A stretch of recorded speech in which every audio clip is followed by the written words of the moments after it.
संबंध। ठीक, जैसे देखो उदाहरण दे रहे, जैसे मान लो यहाँ पे हमने 20 लिखा। ठीक, 20 में हमने 15 जोड़े, कितना होगा? 35। हाँ 35, कितना होगा? 35। ठीक, अब देखो इसमें क्या संबंध, हमने ये नंबर 1 की पहली संख्या, दूसरी संख्या, तीसरी संख्या। अब देखो पहली संख्या और दूसरी संख्या को जोड़ने से हमको तीसरी संख्या प्राप्त हुई। अब देखो यही वाली तीसरी संख्या हम यहाँ पे ले आएंगे। 35 हुआ था, 20 में 15 जोड़े 35। अब बताओ 35 में से हम पहली संख्या घटाएंगे तो हमको दूसरी संख्या प्राप्त हो गई। हो गई भाई, पहली संख्या में जोड़ा हमने, दूसरी संख्या, तीसरी संख्या हमको प्राप्त हो गई 35। अब वही वाली तीसरी संख्या उठा के हम यहाँ पे ले आए। ठीक, 35। अब 35 में हमने ये पहले नंबर की संख्या घटाई तो दूसरे नंबर की प्राप्त हुई। इसी को कहते हैं जोड़ घटाना का व्युत्क्रम विलोम संबंध। एक उदाहरण से और समझ लो, मान लो जैसे हमने यहाँ पे लिखा 30, कितने लिखे? 30 में हमने 15 जोड़ दिए, कितना हो गया? 45।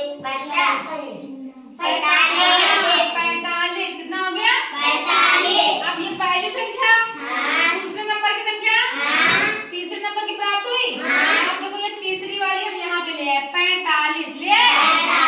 अब बताओ 45 में पहले नंबर की घटाए कि दूसरे नंबर की? दूसरे की घटा दें।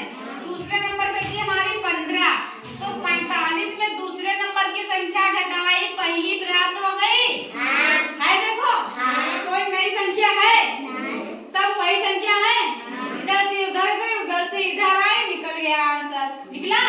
तो इसको क्या कहते हैं? जोड़ घटाना का व्युत्क्रम विलोम संबंध। क्या कहते हैं?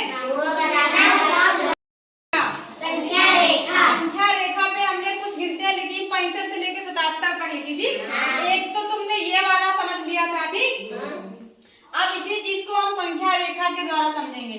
जैसे अगर हमने ऐसे पूछ दिया 65 में 5 जोड़ा तो कितने मिले? ठीक है, तो देखो 65 पे खड़े हैं, 5 कदम कूदो, 1 कदम, 2 कदम, 3 कदम, 4 कदम, 5 कदम। 65 में 5 जोड़े, क्या मिला? 70। और इसी 70 में 5 घटाएंगे तो क्या मिलेगा? नीचे आ जाओ, बताओ। 1 कदम, 2 कदम, 3 कदम, 4 कदम, 5, 65 मिल गया। तो ये भी हो गया जोड़ घटाना का व्युत्क्रम विलोम संबंध। भाई 65 में 5 जोड़े तो 70 मिला, और 70 में 5 घटाए तो 65 मिला। इसी प्रकार से अगर हमको 75 पे जाना है तो 70 में कितने जोड़ेंगे कि 75 होगा? देखो कितने जोड़ेंगे, 1 कदम, 2 कदम, 3 कदम, 4 कदम, 5 कदम। तो 70 में हमने फिर से 5 जोड़े तो हमको क्या मिल गया? 75। क्या मिला? 75। और 75 में कितने घटाएंगे कि फिर हम 70 पे आ जाएं? 5। हाँ देखो, 1 कदम, 2 कदम, 3 कदम, 4 कदम, 5। तो हमने 5 घटाए भी तो हम 70 पे आ गए। तो यही होता है जोड़ घटाना का विलोम संबंध, व्युत्क्रम संबंध। ठीक, समझ में आ गया सबको? एक तो ये उदाहरण हो गया, एक हो गया संख्या रेखा।